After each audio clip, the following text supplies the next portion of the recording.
Hey, what's going on YouTube? Chris Poker here with the deck profile of Onomatopoeia, Go, whatever you want to call it. Finally finished it, minus one side deck card, because I can't find another one of it. But anyways, we're going to get into the list. Play tested at local, got top 4, lost to Geargia because I didn't have enough side deck against Geargia, and he also drew better than me. So, yeah, we'll just... my list yesterday was garbage, but I fixed it because I played a lot of awkward numbers. Now it's a lot better. 3 Go-Go Giant, 1 Ghost, 1 Golem. I'll explain all these guys. You play one of it because no one's really siding Crow nowadays, and he's the only thing you special summon off Ghost, but that's relevant. 1800 attack, 1900 attack. When discard special summon, you special summon Go-Go Golem from the graveyard, or does it? Yeah, when it's special summon, period.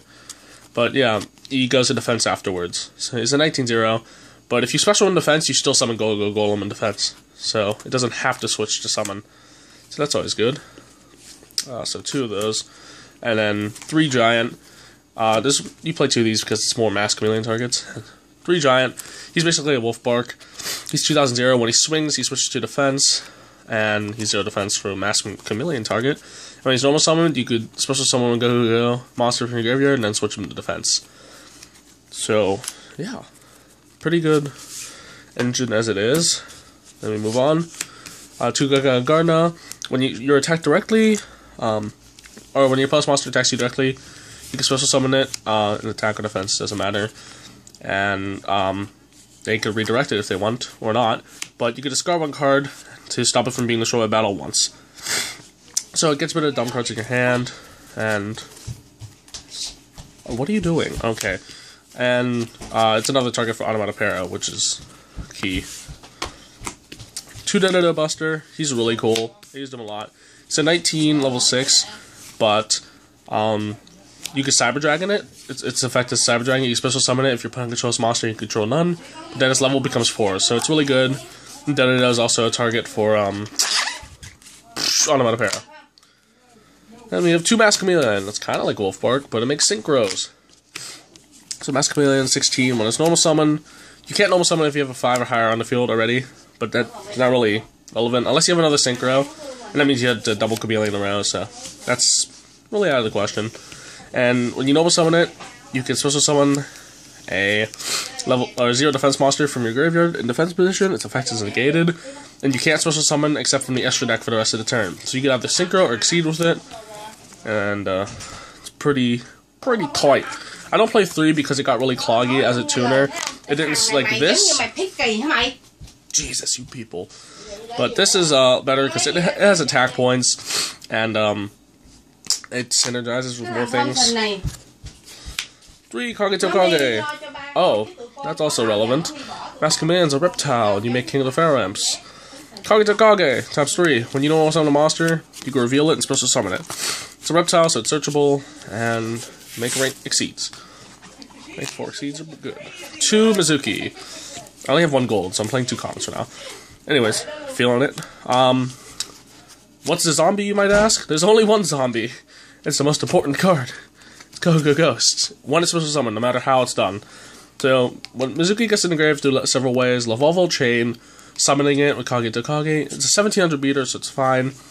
And you can see it with Dodo or Gaga if you previously had it. But remove Mizuki, summon Ghost, summon this. It's in and of itself with these 2 in the grave is an instant rank 4. So it's really good. Then we played 2 hand traps, 2 effect Veiler. I don't like Maxi that much this format, but this just sweet. It's good against books. It's fairly good against Bujin. It's pretty good against Geargia. And yeah, that's pretty much it on those guys. Fairly sweet. I like it more than Maxi. 3 Onomatopoeia. What made this deck really playable?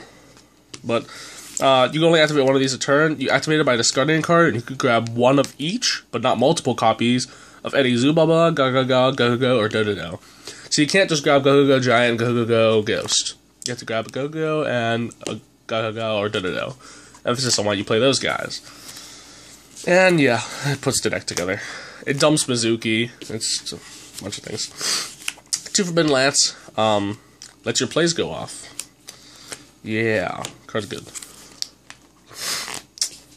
Dark Hole in the main, because you can start it out, it's nice to go Dark Hole and then drop 4 monsters by going Giant, reveal Kage, summon Giant, or Giant's effect summons Go Ghost, summon Kage, Ghost gets Golem, it's just nice.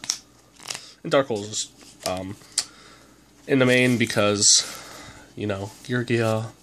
I'm thinking about playing Mind Control in this, but like, I didn't find room for it yet, and I like Dark Hole more the Mind Control, because it's obviously a lot better. But, yeah, it gets rid of the armor, the set armor. 3 MST, because you kind of still have to. So many trap cards. Chaining MST to Fiendish Chain is good. It also is good against Sphere. So, a lot of people are playing 2, and I'm playing 3 Seven Tools of Bandit. I like the card a lot. You need your plays to go off, and a lot of the matchups you'll be playing against will be Geargia nowadays. And like, turn 1, if they go first, you need to get your setup, so King of Pharaoh, so Lavalval Chain has to resolve. So, 7 Tools is good. It stops Black Horn of Heaven, it stops a lot of things. Warning, Bottomless Torrent. Yeah, those cards are good. Yeah, that's pretty much all you gotta say about it. Bottomless isn't as good as it used to be, but it's still pretty solid. Stops Geargia. It stops stuff with over 15. I mean, yeah. 2 Agaki Break, discard your Mizuki's, discards just Go Ghost, Go Golem. And the card's good overall. Better than Phoenix Wing right now. At least I think so. Then we have Real Protection, in case you need turns to set up. Usually it's 1 or 2 turns, because like 1 Lavalval Chain gets you there. But Real Protection, 2 Mirror Force, 2D Prison. This is for like decks that need stuff in the graveyard. So this card's really good overall. But Mirror Force is a lot better because Geargia is really prominent. And Wipe and Board. This is better in Mermail than this. And these are easy side outs. But unfortunately, the main reason I'm deciding to main both of them is then in the case I play Boojins, I have both cards in the deck to out if they have turtle, either 1 hare or 1 turtle in the graveyard. If they have both, I mean, good, the struggle, but, you know. Alright, we're just going to get the extra inside now. This video has been really long and explanation-based, so we'll run a cold token. Level Chain, 2 King of the Pharaoh Imps. These are your setup monsters, mainly the first Exceed you go into when you start the game. They give you your Masked Chameleon play. This sets up the Go Ghost or whatever in the graveyard. Kage to Kage setup, just overall very necessary. 2 King of Pharaoh Imps because I go to all the time. 3 is exceeding though. My extra deck is not in order. Apologies. Alright, we got the game winners, Heartland Draco, Black Ship of Corn, and Gaga Cowboy. They're all 2 very good for what they do. This, I still have in here because Arc doesn't get rid of all the problems. Once again, I said Geargia is like a prominent deck, so it gets rid of the Zen-Mains play when they have to do it.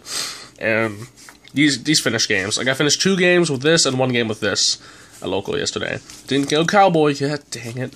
But it's nice to have all 3, so if they're anything from 2,000 or less life points, you could kill them.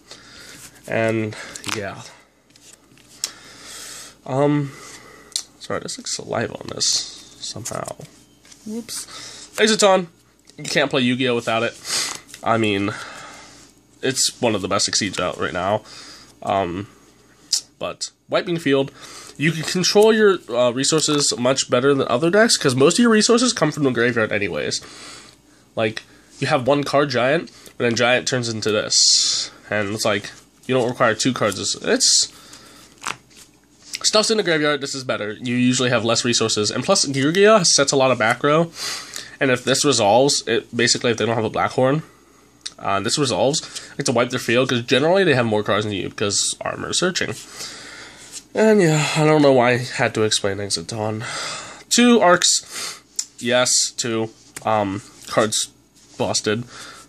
I like having 2 because using 1, I feel like if I only played 1, which I did yesterday, it wasn't enough. I was like, oh, I'll just play Maestroke instead. But it's like, this is easily much better than Maestroke. I don't lose to Ophion or anything, so it's fine. Like, so, yeah. 2. Gets rid of problem cards, Maestroke effect. 21 beater. Solid. Dweller, so I don't lose to Mermail. That's fairly obvious. And Diamond Dyer, so I don't lose to, like, certain spell traps that shut me out, like Goes in Match, Rivalry shut me out. Like, I side in against them, but sometimes it's not enough. You feel me? Direwolf's just good. It gets out of problems. Then you got a White Synchros, Stardust perk, and Stardust. The reason I'm playing both is this is generically better against most matchups, and this is better to make because it stops battle. Like, stuff from being destroyed by battle. But another prominent deck right now is Mythic Ruler. And if they have Skill Drain up, Stardust, regular Stardust is much, much better.